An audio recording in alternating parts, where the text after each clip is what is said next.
दीवान Farid bill तहकीक से इस नशिस्त में हम काफ़ी नंबर 53 यानी 53 आज आपकी खिदमत में पेश कर रहे हैं। और इस सारी पेशकश का मकसद एक ही है कि आप तक दीवान फरीद को दुरुस्त मतन और दुरुस्त तलफ़ुज़ के साथ आप तक पहुँचाया जाए, क्योंकि ये बड़े अरसे से ज़रूरत थी उलमा की, खुतबा की, शारहीन की, मुफस्सिरीन की और गुलकारों की, कव्वालों की और नाख़ानों की और तमाम उन रिसर्च स्कॉलर्स की और आम तालिब इल्मों की ज़रूरत थी कि कहीं से उनको दीवान फरीद दुरुस्त मतन और दुरुस्त तलफ़ुज़ के साथ मिल जाए।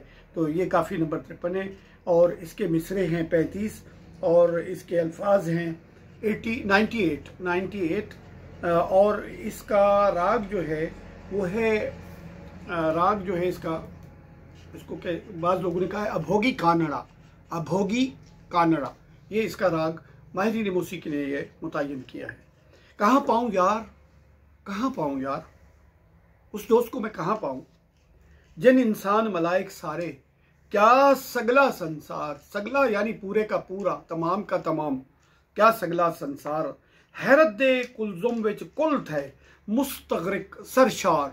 वो क्या इंसान है, जिन्हों मलाइक हैं, सारे हैं और पूरी कायनात, संसार, ऊपर नीचे जो कुछ भी है, ये सब के सब हैरत के कुलजुम में, समंदर में ये मुस्तगरिक हो गए, सरशार हो गए।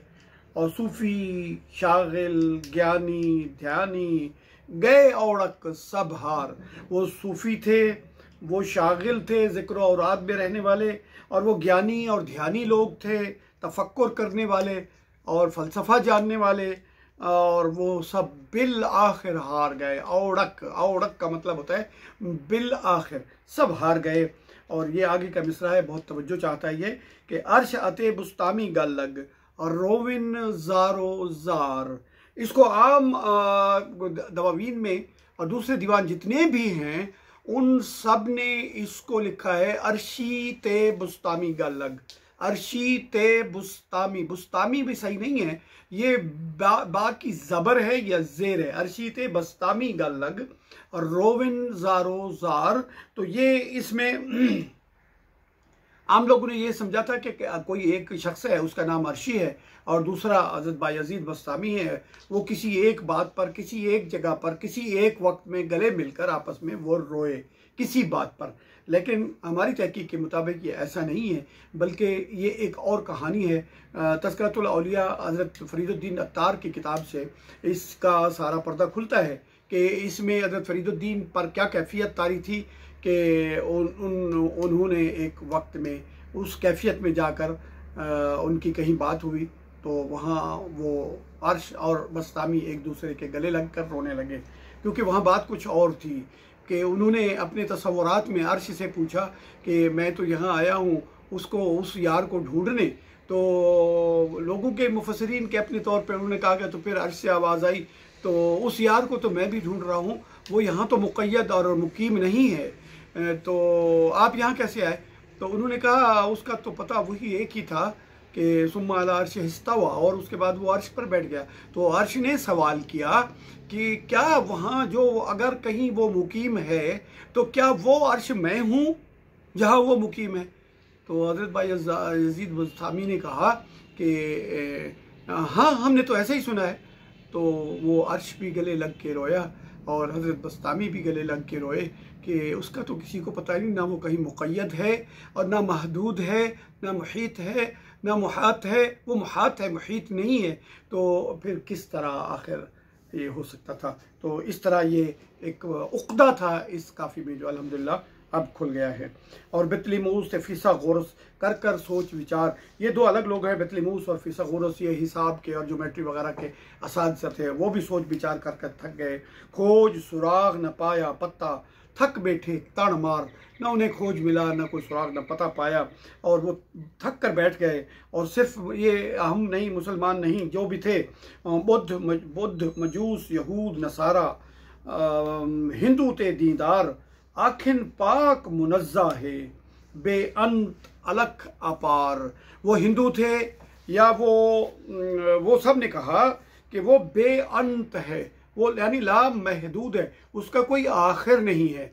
अल्लाह की जो तस्वुर है हमारे पास, ये उसको बताया जा रहा है कि वो बेअंत है।